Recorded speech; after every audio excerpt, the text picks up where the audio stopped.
हाजीपुर के रहने वाली प्रज्ञा ने बीपीएससी परीक्षा में क्वालिफाई कर शिक्षा विभाग के डीपीओ बनी है, जबकि प्रज्ञा के माता पिता हाजीपुर के ही दो अलग अलग सरकारी विद्यालय में हेडमास्टर पद पर कार्यरत है। वहीं प्रज्ञा के दादा हेडमास्टर पद से पिछले वर्ष 2005 में सेवानिवृत्त हुए थे। प्रज्ञा समस्तीपुर जिले के शाहपुर पटोरी अंतर्गत धमन गांव के रहने वाली थी, लेकिन फिलहाल पूरे परिवार हाजीपुर वार्ड संख्या 5 में मकान बनाकर रहते हैं। प्रज्ञा ने बताई कि वह शुरुआती पढ़ाई वनस्थली विद्यापीठ जयपुर से पढ़ाई शुरू की थी और आज वह बीपीएससी के 67वें राउंड में क्वालिफाई कर गई है। अभी तो कुछ फील नहीं हो रहा है ज़्यादा, लेकिन एक लोड हट गया है, एम्प्लॉयड हो गए हैं और घर वाले खुश हैं तो अच्छा लग रहा है। कितना मेहनत लगा, पापा मम्मी का क्या सहयोग मिला? मेहनत तो बहुत लगा, मतलब पढ़ाई के साथ साथ मेंटल स्ट्रगल ज़्यादा होता है इस फील्ड में। मतलब सोसाइटल प्रेशर होता है, वो घर वालों को भी झेलना पड़ता है और आपको भी झेलना पड़ता है। अगर आप उसको ओवरकम कर पा रहे हैं तो वो बड़ा प्रॉब्लम होता है।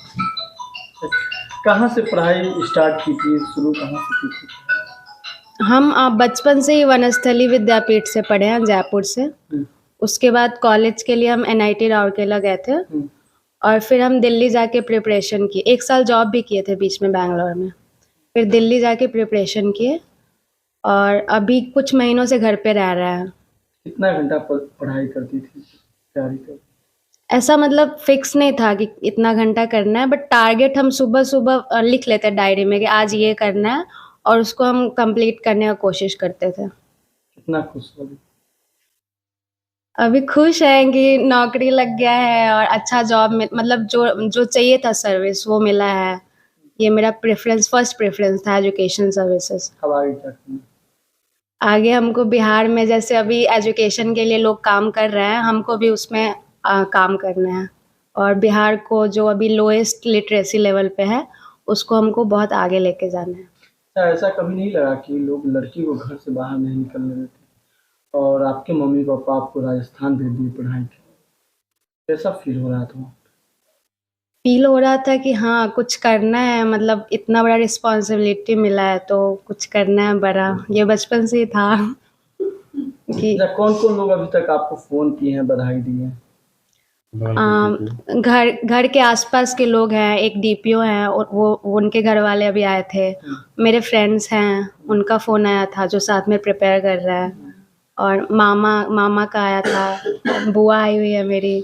बुआ मैंने सुनकर आ गई, पास की या पहले से आई? नहीं, वो आ ही रही थी पहले से, यहाँ पूजा था उस काम के लिए। खुश हैं हम लोग पूरे परिवार।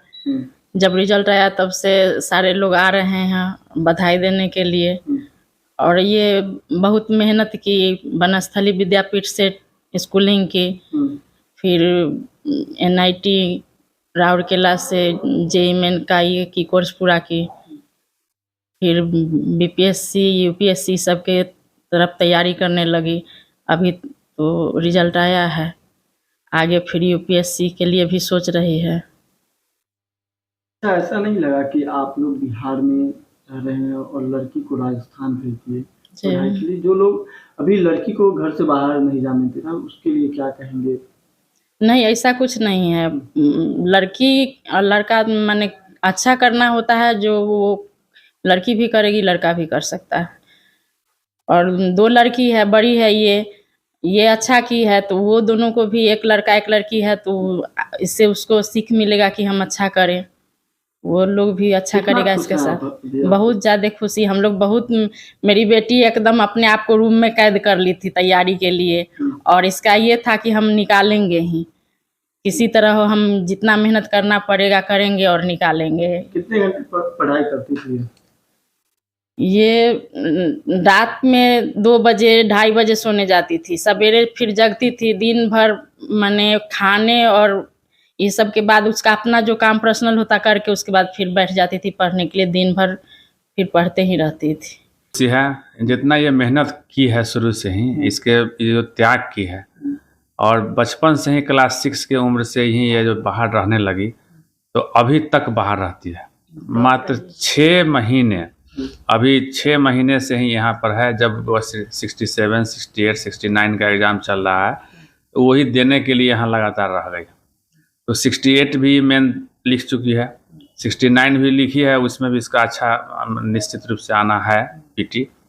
और ये यूपीएससी में भी एक आध नंबर से फेल की थी, अभी 157 रैंक इसको आया है। तो 157 रैंक जो आया है तो उसमें इसका एसडीएम भी मिल सकता था, लेकिन इसका मन था कि हम लें माने एजुकेशन डिपार्टमेंट, क्योंकि हमारे पिताजी भी शिक्षक थे, हम लोग भी एचएम बने और उसके बाद अब ये डीपीओ के पद पर इसका हुआ है अभी सिलेक्शन।